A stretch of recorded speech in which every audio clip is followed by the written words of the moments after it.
better. Mark chapter 16, verses 1 through 8. Mark writes this: When the Sabbath was over, Mary Magdalene, Mary, the mother of James, and Salome brought spices so that they might go to anoint Jesus' body.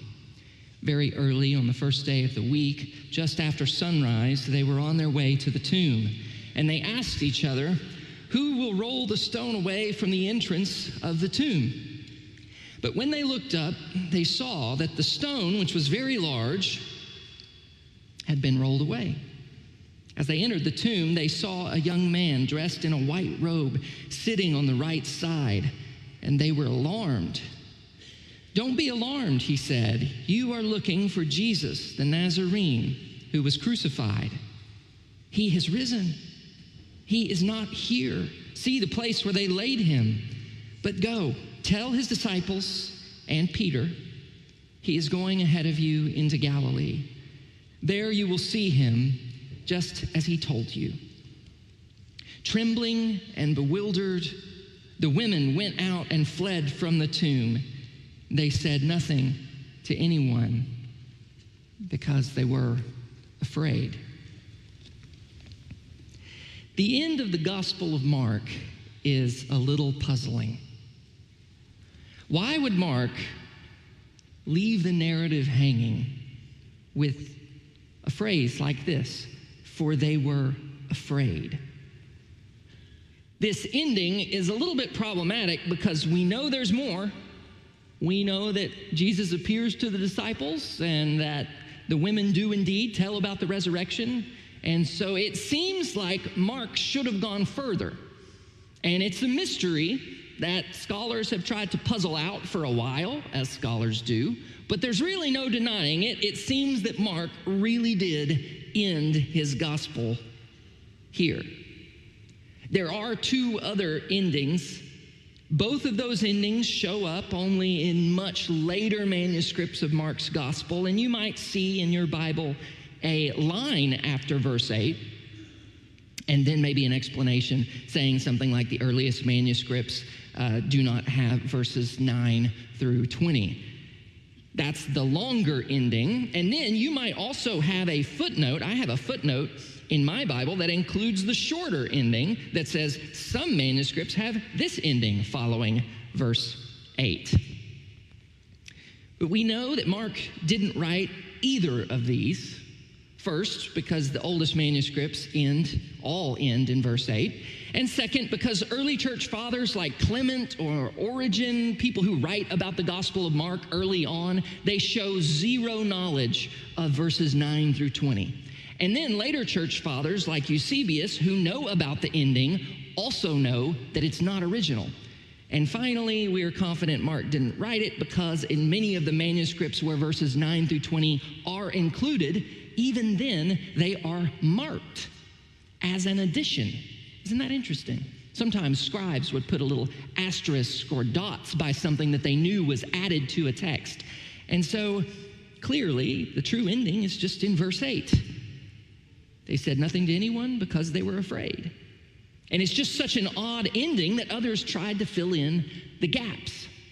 The only question scholars really debate is why then would Mark end his gospel with the women going away in fear?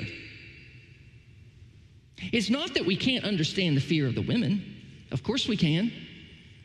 The actual reality of going into a tomb on Easter morning and finding it empty and being confronted with an angelic announcement was overwhelming. It left the women in utter amazement, and they ran away from that place trembling and bewildered to find the other disciples. That's understandable. That part clearly we can get. In fact, what we find throughout the Gospel of Mark is that astonishment and fear characterize the response to Jesus' by Jesus' followers at every point. There's astonishment and fear and even bewilderment accompany all his healings and his miracles and his teachings and even the journey to Jerusalem. They kind of wonder about this. They're amazed at Jesus. They're bewildered. So for the women, their response is not out of sync with the rest of the gospel story. They just didn't understand what all of this meant, because this was an event that was beyond human comprehension, beyond experience. You see, if you had said to somebody, well, yeah, Jesus is gonna come back. Well, they typically would have thought, like, okay, his old body's going to be resuscitated, and a natural body would they live, therefore, for maybe a little while longer and then die again. That's not what happened. So even if you say, oh, Jesus is risen, well, it requires some other explanation additionally, because it's not like Lazarus came out of the tomb and he lived for a little while longer and got sick again, and Lazarus isn't around. He died at some point. This was not like that. This was the kind of resurrection that signaled the beginning of a whole new creation.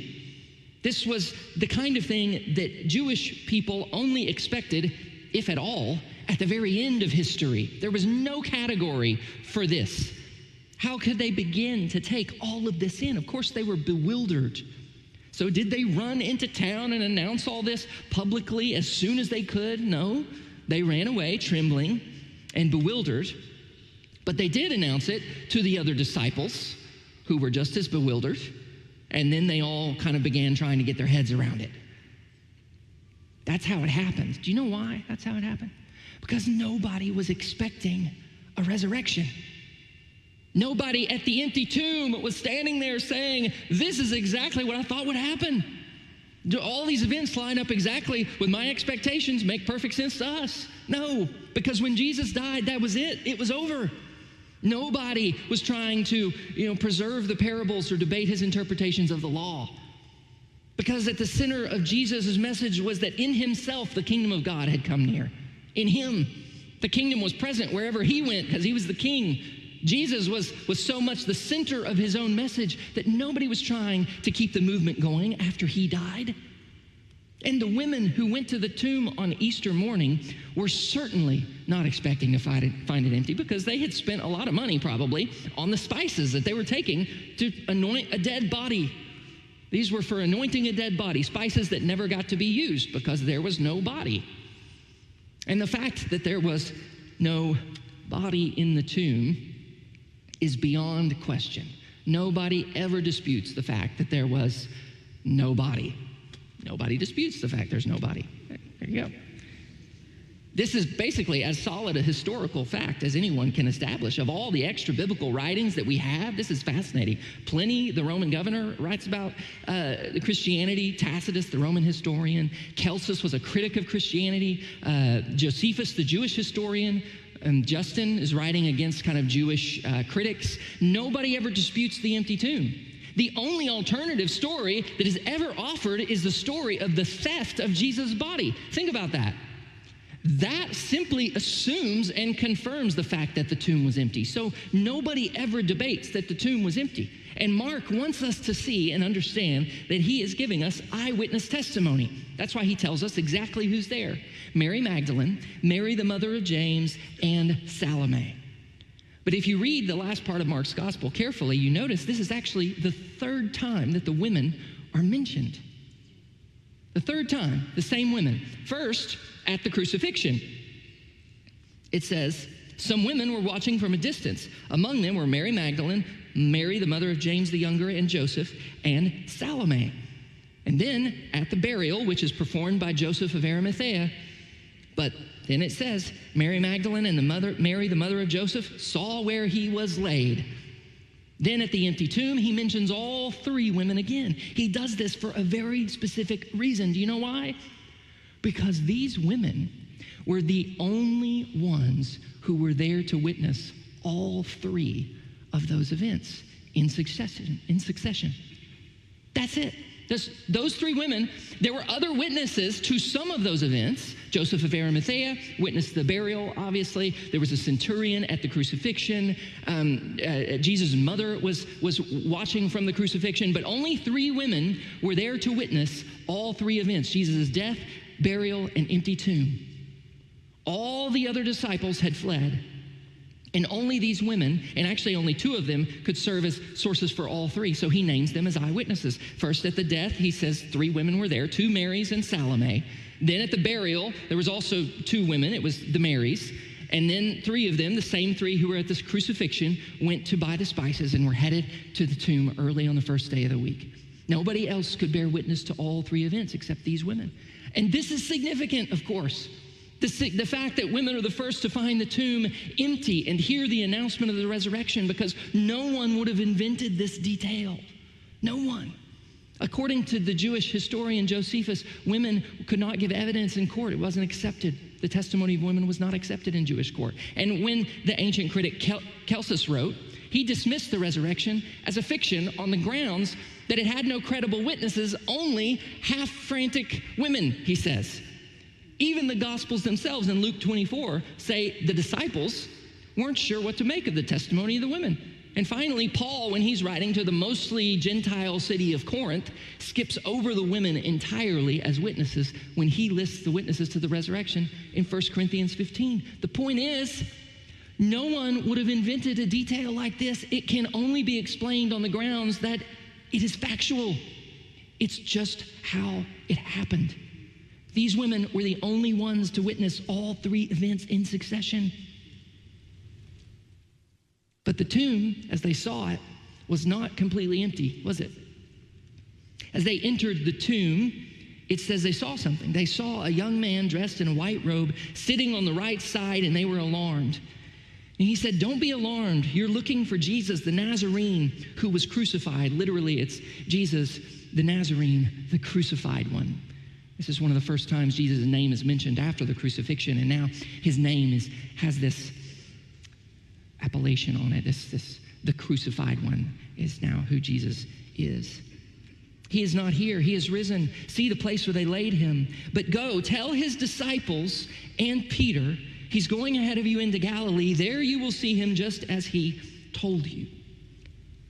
Go. Did you catch that? Tell his disciples, and say it with me, Peter.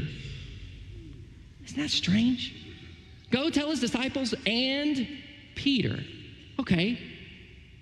This is the first time that Peter's name is mentioned since he denied Jesus. And there's no reason at all that he has to be mentioned here. It's redundant because Peter is obviously included with the other disciples. And the other gospel writers don't include this. None of the others do, just Mark, who's recording Peter's account. Go tell his disciples and Peter. And what's he supposed to tell? Or what are they supposed to tell the women? They're supposed to tell them, he is going ahead of you into Galilee. Now, is that it? I mean, why are they supposed to tell him that? Instead of, go tell Peter Jesus is alive, the tomb is empty, everything's all right, it's all going to be okay. No, he's going ahead of you into Galilee. What's that about?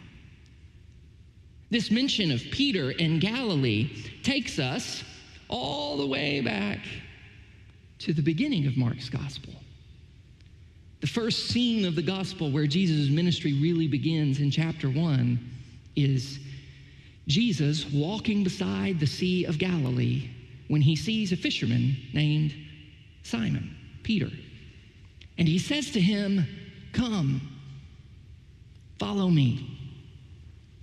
And now here at the end of the gospel, the message is he is going ahead of you into Galilee. Notice the way that is phrased. Not just that Jesus is in Galilee, not just that you need to go to Galilee, but he is going ahead of you. And if Jesus is going ahead of Peter, then the invitation for Peter is what? The invitation is to follow. Man. What makes this even more significant, I think, is that the whole gospel is built around Peter's testimony. One of the things that ancient historical authors would do to signal to the reader who their chief witness was is they would begin and end their account with the mention of that person. And it was understood that if someone was telling you the story of, for example, the story of my life, And the real, you got some biographical details at the beginning, but then the real meat of the story, the details for the story began with my coming to First Baptist Longview, and then they centered mostly around the church and things I did specifically at work and how I interacted with the staff. Then you might assume that the chief witness for those events was maybe the staff at the church, and not, for instance, my wife. And this is exactly what Mark does. This is what John does as well. But Mark begins and ends with Peter. The call of Peter is the first real episode of Jesus' ministry, and then the final name mentioned is Peter. Mark is tipping his hat to the fact that the basis for his whole gospel is the testimony of Peter, except, and this is a really huge exception, except for the central and most important part of the story, the cross. Peter's nowhere to be found before and after the cross. It is glaringly obvious that Peter has stopped following Jesus. Joseph of Arimathea becomes the witness for the trial because he was on the ruling council. Simon of Cyrene becomes the witness of Jesus being led out to Golgotha to be crucified. And then the women witnessed the death and the burial and the empty tomb. And Peter, who was there for everything else, had simply stopped following Jesus. And the reason Peter's story is so powerful is because regardless of how long you've been following Jesus, that there are times when we are all tempted, when the path seems hard, to quit following. Just for a while, just for a little bit, it would be easier not to follow Jesus in this part of my life. That happens to us. Maybe it's happened to you. Maybe it was a long time ago. Maybe you can't believe it's been this long. But it's been a while. And you have neglected any serious pursuit of following Jesus for months or even years now. And you know it, and maybe you remember a time where you were right there with Jesus, but for whatever reason, there was a time of transition in your life. Maybe something happened, not usually because you don't believe. Very few people quit following because they don't, they've decided none of it is true. It happens, but it's rare. People quit following because it's too hard, because it's costly to follow Jesus sometimes. Because it means denying myself, and giving up requires at some points me giving up something I don't want to give up. But Peter, after having denied Jesus 3 times, after having stopped following Jesus, is being invited to go back to the beginning, to remember that moment by the Sea of Galilee, and to follow Jesus again. And I don't know. But that for some of us, the invitation is not just to follow Jesus. The invitation is to follow Jesus again. And there's something different about that, because now you've got to own the fact that for a while you stopped following. And I think Peter was so excited to follow at the Sea of Galilee, he leaves the boats and he's not going back for anything. But to follow again, I denied him 3 times. I left him. I told people I didn't even know him. How can I follow again? Well, because even though you left him, he never left you. Because he went to the cross for you, and he's not far from you even now. He's already gone ahead of you to where he wants to lead you, and he's asking you to follow again. An ending can have a huge impact on how you understand a story. An ending can sometimes provide closure if it pulls all the loose threads together from a story. You see this in movies all the time, right? The kind of closure you get at the end of Star Wars Return of the Jedi, when all the heroes are celebrated. And it's just, as the story comes together and everybody's joyful and happy, and it's like, man, that's the kind of story, that's the ending, you really like. That's the kind of ending at the end of Gladiator, Ridley Scott's movie. There was once a dream that was Rome. It shall be realized. These are the wishes of Marcus Aurelius, he says. And there's this beautiful closure, right? An ending can also do other things. I mean, an ending can frustrate you, like when that lady at the end of Titanic throws the necklace into the ocean. I don't know. Why does she do that? These guys in the boat have spent their life looking for this necklace. She's just like, all right, too bad for you. Anyways, endings, man, they really can. They can make you re-examine the whole thing again. You ever see, I don't know if you've seen The Sixth Sense, but man, it can make you go back through the whole movie and be like, whoa, that's crazy. I won't give away the ending. But then there's another kind of ending altogether. And usually it's an ending that really sticks with you. And it's the kind of ending that doesn't explain everything. The kind of ending that invites you in a little more, leaves you things maybe a little more open-ended, and forces you to fill in some of the gaps. Now, this is the kind of ending that you get at the end of Christopher Nolan's film, Inception, where you don't know, really, if it's a dream or reality. You're still not sure. And this is the kind of ending that we get in Mark. Trembling and bewildered, the women went out and fled from the tomb. They said nothing to anyone because they were afraid. The ending of the gospel forces us back into the story to fill in the gaps. It's not that it's incomplete, because everyone knows what happened. You know, everyone who read Mark's story would have known what happened next. The silence of the women was not complete silence. They did go and tell the disciples and Peter. They didn't tell anyone else at that point, but they weren't instructed to tell anyone else. They delivered the message they were commanded to deliver. And despite the failures of Peter and the bewilderment of the women, the resurrection could not be kept quiet. And we know that this wasn't the end of the story. And I love the way that Mark writes this, because how in the world are you supposed to end a story? Mark's maybe sitting there saying, this is, okay, I'm going to end here. So why are you going to end here? Well, how are you supposed to end a story that does not end? How do you end a story that has no end? Well, you can't. And that's not what Mark is trying to do. He's not trying to tell us the end of the story. Go back to the first line of the Gospel of Mark. The first line of the Gospel of Mark, chapter 1, verse 1, says this: the beginning of the gospel of Jesus Christ, the Son of God. Now tell me, as you read that, do you notice something that's a little bit strange about that? The beginning of the gospel of Jesus Christ, the Son of God, period. Is that a sentence? You grammarians out there, you grammatical people are loving this. Is it a sentence? No, it's not a sentence. There is no main verb. The beginning what? This is the beginning? No. Just the beginning of the gospel of Jesus Christ, the Son of God. It's not a sentence. Mark's gospel does not begin with a sentence, which is actually not very strange to us. We do this all the time. Do you know we do this all the time? We just call it something else. What do we call it? A title. We call it a title.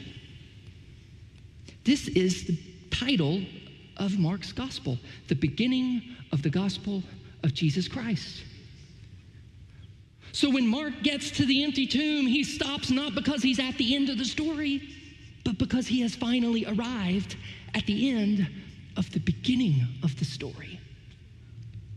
The empty tomb is the point where Mark says, now I've written the beginning. This whole book was only meant to tell you the beginning of the gospel of Jesus Christ. And now I've done that. The empty tomb was not the end. It was just the end of the beginning. The thing that stands at the beginning of everything else that came after. The beginning of a movement that would change the world as the gospel was proclaimed. And today the church is alive and celebrating it all over the world 2,000 years later. And now we are the witnesses filling in the rest of the story. The rest of the story includes your story and my story and our stories that began at the beginning, the empty tomb. Imagine Jesus saying to Peter, you don't understand, Peter. I'm not inviting you back to the beginning. This is the beginning. We're not going back to the beginning. This is it. This is the beginning. The resurrection is just the beginning of everything else I have for you. Isn't that amazing? If only you knew what was in store for you, Peter, the plans I have, the future I have for you, the eternity I've purchased, you would look at this moment and you would say, I thought this was the end. I thought it was the end. Now, today's really just the beginning. That's what the resurrection does with death. It takes something that looks like the end and it turns it into the beginning. Isn't that what the resurrection's all about? It transforms a sorrow that looks like the end into a new beginning that leads to joy. It takes a defeat and turns it into a renewal. It takes darkness and despair and makes that the gateway to hope. It means that all the suffering that feels like death and burial now is simply the planting of a seed that will burst forth in eternity. Don't ever give up following Jesus. It's worth it because he's alive. He takes all the endings and makes them new beginnings. And if you have wandered and stopped following for a while, then consider this your invitation to follow again or to follow for the first time. Because wherever you are in life, the good news is you're not at the end yet. You're still in the middle. Sometimes the middle's messy. Sometimes the middle's hard. But you're still in the middle. And you still have a chance to be ready for the end. And it matters how you come to the end, whether you come to the end with faith in the cross and resurrection of Jesus Christ. That if you're united with him in faith, then when you come to the end, it's not really the end. Because with Christ, death is just the end of the beginning. Let's pray.